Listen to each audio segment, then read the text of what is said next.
all thought that we did the right thing, but it didn't turn out that way. Finally বিয়ের সময় চলে আসলো। তো আজকে হচ্ছে ফ্রাইডে বিয়ে। আর এই তো হচ্ছে আমার কাজিন সবাই এসে রাস্তায় বসে পড়েছে, কারণ আমাদের পাশের বাসায় বিয়ের খাওয়া দাওয়া চলবে। সবাই রাস্তায় বসে পড়েছে, কারণ ওইখানে বসতে কারোই ভালো লাগতেছিল না, কারণ আমরা তো এলাকারই, সবই আমরা আমরা যা আছে সব আমরা আমরা। এই তো আমাদের বাসার গল্লির সামনে, মানে একটু উল্টো পাল্টা, তারপর আমরা সবই আমরা আমরা। সবাই এখানে চলে আসতেছে একে একে। এগুলো সবই আমাদের মেহমান। দেখতেই পাচ্ছেন রাস্তা পুরো ফুল, একদম জ্যাম লেগে গিয়েছে।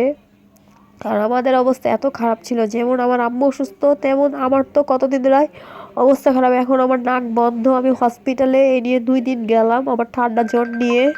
আর এখানে দাঁড়িয়ে দাঁড়িয়ে আমরা ওয়েট করতেছিলাম সব কিছুর, মানে কি অনেকদিন পর সবার সাথে দেখা হচ্ছে, মানে গেট টুগেদার বলতে পারেন ছোটোখাটো। আর আমাদের এটা হচ্ছে আমার ভাবির খালামুনি, ওইটা হচ্ছে আন্টি, আর এটা হচ্ছে নানু, আমাদের পুরো ডিজে নানু। নানু অনেক ভালো নাচ পারে, ঠিক আছে, আর উনি অনেক ভালো। আর এই তো আমি, আর এই যে আমার মামি চাম্মাক ছাড়লো, অনেক সুন্দর লাগতেছে মাসাল্লাহ। আর আমাদের সবারই মোটামুটি শরীর টরীর খারাপ। আর এটা হচ্ছে আমার আন্টি, ওনারা এখন সবাই মিলে ছবি তুলবে। অনেক দিন পর দেখা হয়েছে, তারপর আবার 31 তারিখ, এর মধ্যে মানুষের বাসা বাড়ি চেঞ্জ হইতেছে, মানে পুরাই গ্যাঞ্জাম। মানে কি যে কোথায় যে বসবো দাঁড়াবো ওইটারও ইয়ে নেই। আর এই যে আমার মামি, আর আমার খালতো বোন, আর এটা হচ্ছে আমার মামাতো বোন রূপমণি। তো তিনজন, সবাইকে অনেক সুন্দর লাগতেছে। তারপরে আমি একটু ভিডিও করে নিচ্ছি। আর আমার এত পরিমাণ জ্বর, আর এখান থেকে যাওয়ার পরে কিন্তু আমি হসপিটালে গিয়েছিলাম, কারণ আমার জ্বরের মাত্রা এতটাই বেড়ে গিয়েছিল। এই আমি হাঁটাহাঁটি করতেছিলাম, আমার পায়ের পাতা পুরো বাঁকা হয়ে যাচ্ছিল। দেন আমি মানে কি আমার বোনের বিদায়ের আগেই আমি নিজেই বিদায় হয়ে গিয়েছিলাম। আমি হসপিটালে গিয়েছিলাম, কারণ আমার পা প্রচুর ব্যথা করতেছিল।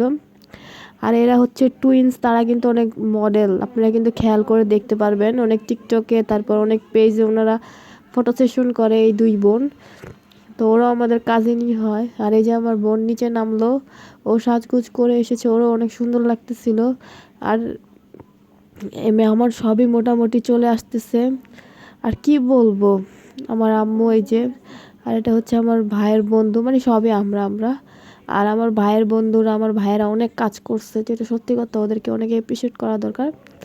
দেন আমি জামাইকে আর বউকে নিয়ে ছাদে চলে আসলাম, কারণ স্টেজের ওই পাশে মানে অন্ধকার, মানে আমাদের ডেকোরেশনটা একটু উল্টাপাল্টা হয়ে গেছে, আমি কি বলবো, যেটা আমাদেরই দোষ সত্যি কথা বলতে। তারপর আমি জামাই বউকে ছাদে নিয়ে আসলাম ছবি তোলার জন্য। এখান থেকে নামার পর আমি চলে গিয়েছিলাম কিন্তু হসপিটালে, কারণ নামার পরে এটা কিন্তু প্রায় 6 থেকে 7 তলার উপরে। তা আমার শরীর এতটা খারাপ লাগছে, আমার পা পুরো বাঁকা হয়ে যাচ্ছিল। দেন আমি হসপিটালে যাইয়া মানে রেস্ট নিয়ে বাসায় শুয়েছিলাম। আমার বোনের বিদায়ের টাইমেও কিন্তু আমি ছিলাম না। আর আর যে বাকি ভিডিওগুলা, ওটা ওই ক্যামেরাম্যান যে ভিডিও করেছে, ওখান থেকে আমি আপনাদেরকে সাথে শেয়ার করবো ফুল বিয়ের ভিডিওটা।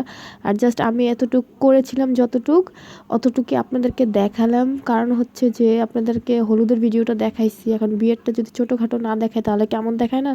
তো আমি ফুল বিয়ের ব্লগটা, মানে বিয়ের ভিডিওটা, এই যে ক্যামেরাম্যান ভাইয়া যখন দিবে তখন আপনাদের সাথে শেয়ার করব।